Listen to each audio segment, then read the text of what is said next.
भैयाओ,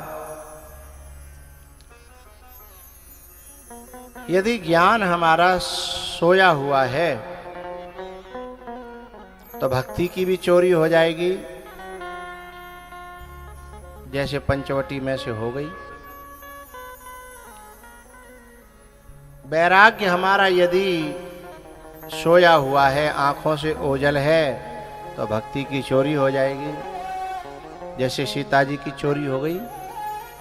राम या लक्ष्मण में से कोई एक भी होता तो क्या चोरी हो जाती? नहीं होती है।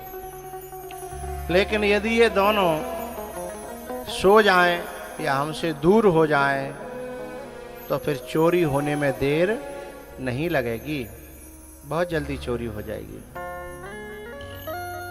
हमारा ज्ञान जगा रहे, हमारा वैराग्य जगा रहे, उसके लिए दो काम जरूरी हैं। एक तो भगवान की कथा का श्रवण किसी बैरागी संत के द्वारा, किसी ज्ञानी संत के द्वारा, और दूसरा किसी महापुरुष की सेवा, सन्निधि, चाहे वो दूर रह के हो चाहे वो नजदीक रह के हो। क्योंकि भैया जहां पे जो होगा सो तेई चीज तो देखो है।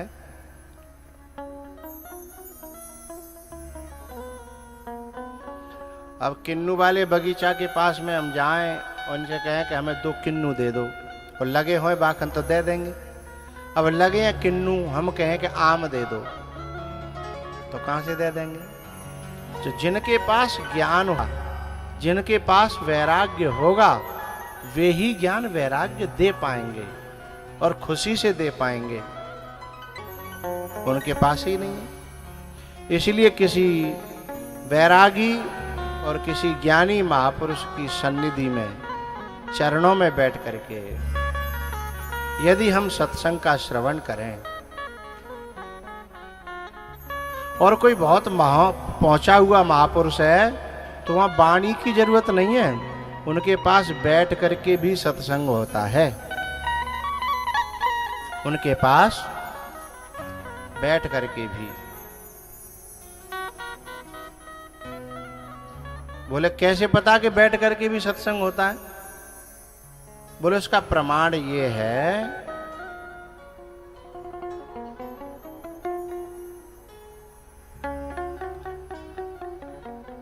कि जो पिंगला थी ना, गणिका, उनको जो है गुरु बनाया 11वें स्कंध में दत्तात्रेय जी ने। जो गणिका थी वो पुरुषों का इंतजार कर रही थी, सुबह से सज धज के बैठी थी।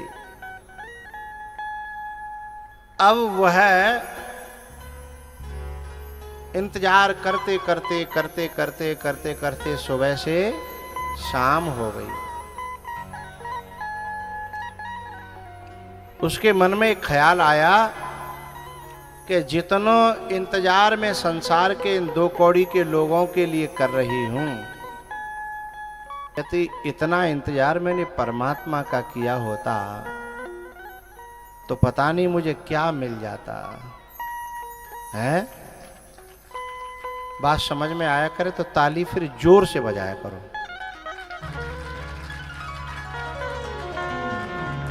इन संसार के उन लोगों का इंतजार कर रही हूं जो मुझसे सुख पाना चाहते हैं,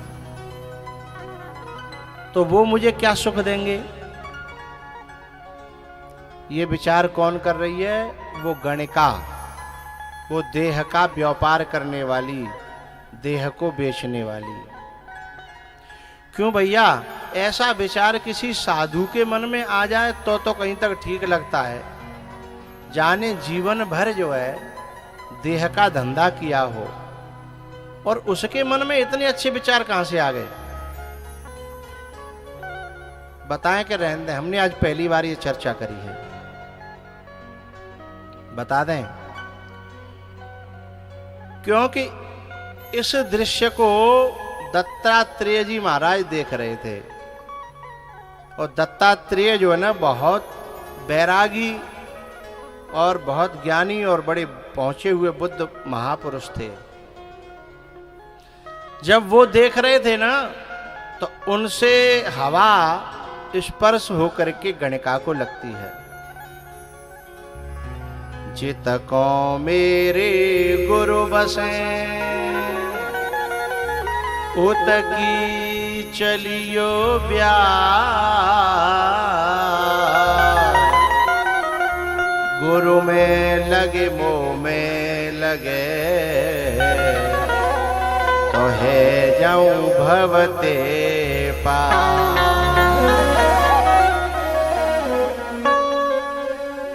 यदि किसी महापुरुष का संग हो ना तो प्रवचन की भी जरूरत नहीं है, वाणी की भी जरूरत नहीं है। वैसे तो हम कहते हैं कि दरस परस, लेकिन यदि बहुत अच्छे महापुरुष हों तो दरस और परस की भी जरूरत नहीं है। गणिका को न दर्शन हो रहा है न परस हो रहा है, केवल वायु का स्पर्श हो रहा है। संत भगवान इस बात के गवाह हैं कि इन पे जो रंग चढ़ा है किसी न किसी संत के संग का रंग चढ़ा है। अथवा मैं जो यहाँ, क्योंकि यहाँ बगीचे बहुत हैं, मुझे एक बात कहनी है। अकेलो पपीता को पेड़ खड़े हुए, बाकी 4-4, 6-6, 10-10 किलोमीटर तक कोई दूसरा पेड़ न हो तो क्या पपीता फल दे देगा? जो अच्छे बागवानी करने वाले होंगे वे जानेंगे। अकेलो पपीता को पेड़ होए और बाकी दूर दूर तक 10-10 किलोमीटर तक कोई पेड़ न हो, क्या वो फल दे देगा? और कछु लोग तो आश्चर्य में पड़ गए। कछु लोग कह रहे हैं नहीं देगा।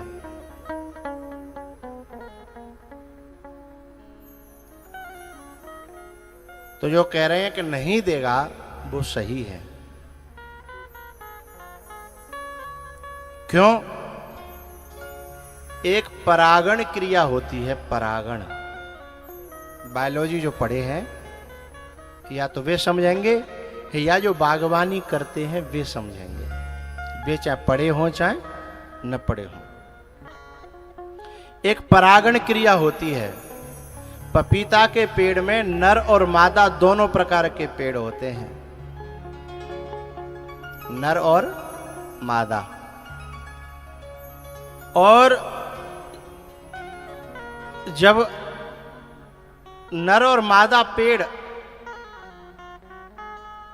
एक उचित दूरी पर जब होते हैं तो वायु के द्वारा उनमें परागण क्रिया होती है।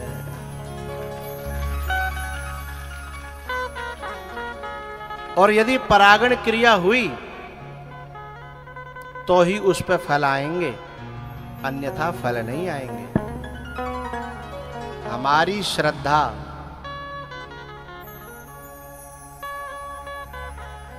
हमारी श्रद्धा मादा है और कोई बुद्ध पुरुष नर है। हमारी श्रद्धा तब ही फलवती होगी जब इनमें परागण क्रिया होगी, यानी एक दूसरे के संस्कार एक दूसरे में आदान प्रदान होंगे, है तब ही जाकर के हमारी श्रद्धा फलोन्मुखी होगी।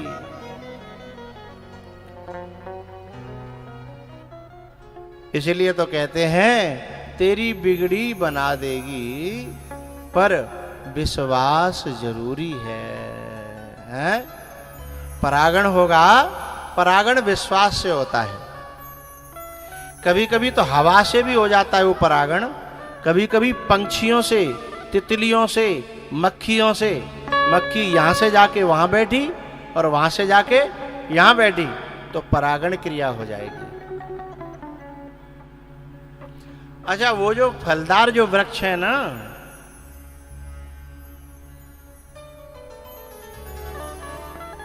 वे भी तभी फल देंगे जब यदि वो मादा होंगे। उनमें से जो नर पेड़ होता है उस पे फल नहीं आते पपीता के पे। या फिर जो व्यक्ति उसको बनाना जानते हैं तो उसमें भी फिर एक क्रिया की जाती है, उस पेड़ को मादा बनाया जाता है।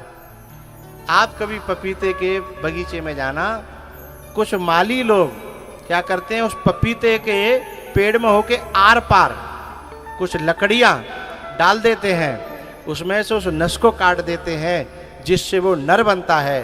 वो नस कट जाती है तो वो पौधा मादा बन जाता है।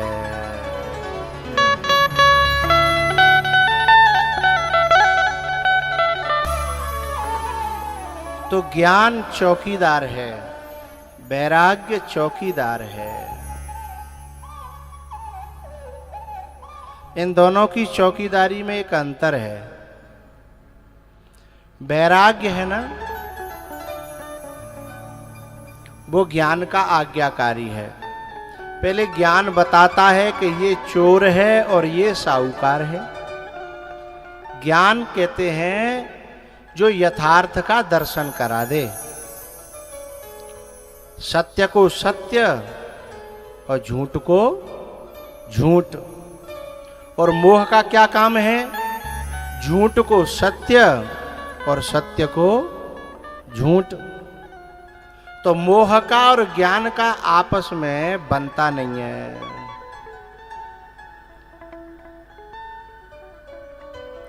भैया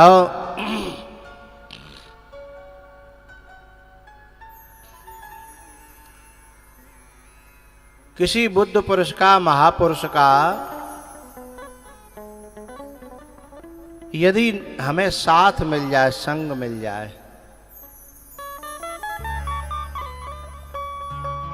तो भी चाहे फिर वहां वचन हो या न हो, प्रवचन हो या न हो, लेकिन बात बन जाएगी। तो ज्ञान बढ़े सत्संग में जाए, मांगत मांगत मान घटे और बुद्ध प्रीत घटे, नित के घर जाए, ओछे के संग में बुद्धि घटे और क्रोध घटे, मन के समझ आए। यदि पड़ोसी के समझावे में आगे तो क्रोध घटेगा नहीं और ज्यादा बढ़ेगा। क्योंकि पड़ोसी तो जो कहता मरेगा का, तेने सुन ली बता, मैं हो तो न तेरी जगह है, जाको न्यों कर दे तो त्यों कर दे तो। और सुन, पैसा की जरूरत है तो मोते ले लियो, पीछे मत हटे, होंदे लड़ाई। और फिर बाद में पैसा ले लेगो कर्ज में तो फिर वो चुकाना पड़ेगा। तो जो पुदीना पेड़ पे चढ़ाए रहो ना, है फिर खेत बुई लिखवावेगो, है हाँ। वो इसीलिए आग लगा रहा था कि इसमें हो जाए और खेत मेरे नाम।